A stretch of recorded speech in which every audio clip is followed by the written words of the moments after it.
Cette année 2024, la Journée internationale des femmes intervient dans un contexte où les défenseurs des droits de l'homme, les défenseurs des droits de l'homme burundais évoluent dans un contexte difficile et un contexte difficile pour leur vie, leur sécurité, mais aussi leur travail. Et c'est pourquoi nous avons, au niveau de la coalition des défenseurs des droits humains, publié une déclaration en vue d'exprimer nos préoccupations concernant les défenseurs des droits humains, c'est-à-dire que les défenseurs des droits humains travaillent dans un environnement où la liberté d'expression, la liberté d'opinion ne sont pas garanties. Et quand ils s'engagent à des activités pour exprimer leur opinion sur la situation, via exigence qu'ils disent ce qui plaît aux autorités, quand elles dénoncent des violations des droits humains, quand elles volent au secours des victimes, quand elles s'expriment tout simplement sur ce qui ne va pas, les femmes défenseuses des droits humains, comme leurs frères par ailleurs, subissent des représailles. Là, nous avons à évoquer des situations préoccupantes. Cette année-ci, nous avons en prison Madame la journaliste Floriane Ilangabié, qui est condamnée pour 10 ans de prison pour avoir exprimé son opinion critique sur la situation et sur ce qui ne va pas au niveau socio-politique du Burundi et d'avoir tendu le micro à des défenseurs des droits humains que le gouvernement ne supportait pas. Il y a aussi Madame la syndicaliste Emilienne Siomana, qui a été condamnée à 5 ans de prison et à une amende sans être écoutée, sans aucune procédure, sans avoir de droit de défense, pour avoir dénoncé une situation anormale de viol, mais aussi d'implication à l'adultère par son chef d'établissement du lycée Christ-Éloi, où elle était secrétaire.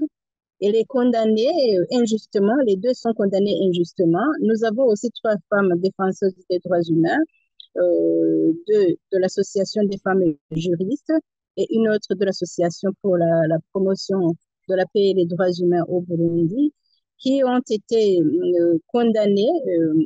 pour, soi-disant, pour atteinte à la sécurité intérieure de l'État, alors que c'est tout simplement parce qu'ils ont collaboré, ils ont collaboré avec une organisation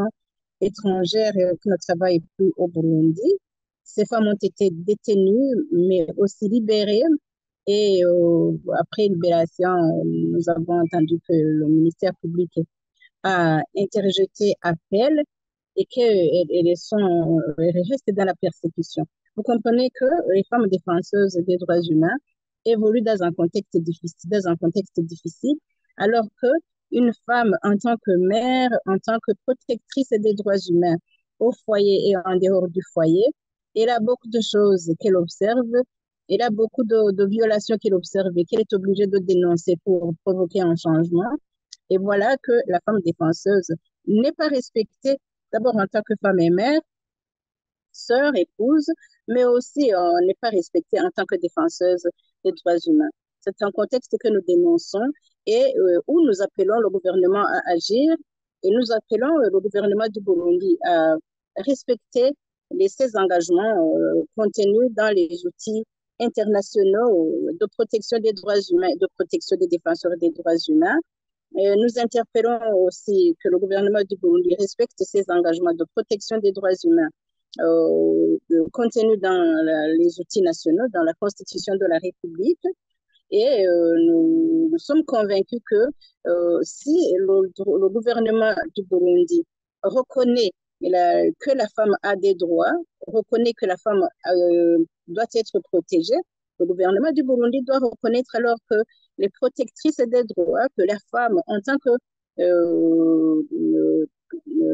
personnalité importante, centrale dans la vie du pays, elle doit être protégée quand elle est engagée dans la protection des droits humains, qui par ailleurs constitue une obligation et un droit de tout citoyen, de protéger les droits humains, de les promouvoir, mais pour le faire, elle doit avoir un environnement où il doit s'exprimer, un environnement, c'est-à-dire que ces droits fondamentaux qui constituent l'espace civique doivent être protégés. Et nous déplorons donc ce cas et nous interpellons le gouvernement à créer un environnement favorable au travail des défenseurs des droits humains et nous exhortons le gouvernement à libérer sans condition Emilienne Sibomana et Floriane Irangabiye, mais aussi d'acquitter les trois femmes défenseuses qui ont été libérées, mais qui sont comme toujours poursuivies, et leurs frères, afin que, en tant que défenseurs des droits humains, elles continuent à faire leur travail et de rendre le service à la nation comme elles se sont engagées et comme le leur permet les,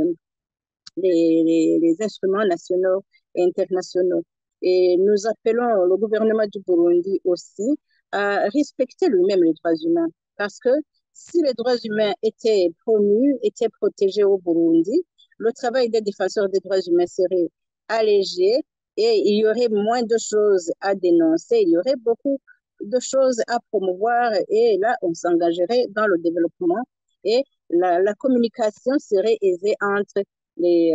tous citoyens et surtout entre le gouvernement et ses institutions et les défenseuses des droits humains. Nous interpellons aussi les partenaires du Burundi qui s'engagent à reconnaître que les droits humains constituent une priorité, surtout les partenaires du Burundi puissent reconnaître que quand ils accordent des financements, ils doivent s'assurer que les droits humains sont respectés, que la femme défenseuse est respectée pour qu'elle puisse rendre service à la nation et par conséquent engager la question des défenseurs, des droits des défenseurs des droits humains dans les négociations que les partenaires mènent avec le gouvernement quand ils ont des plans de développement, des plans de financement. Et là aussi, même si nous développons, nous ne laissons pas de reconnaître qu'il y a quand même des avancées. Et ces avancées, c'est que le gouvernement du Burundi reconnaît dans les textes que les droits humains se constituent la base, le fondement de la vie et de la société, que le gouvernement du Burundi reconnaît que les femmes ont des droits, que les droits des femmes doivent être protégés, que la femme doit être respectée. Et alors, nous l'interpellons à faire asseoir ces engagements, ces théories, de les faire asseoir, de les appliquer, mais surtout de protéger ces engagements par des mécanismes de protection des défenseurs des droits humains.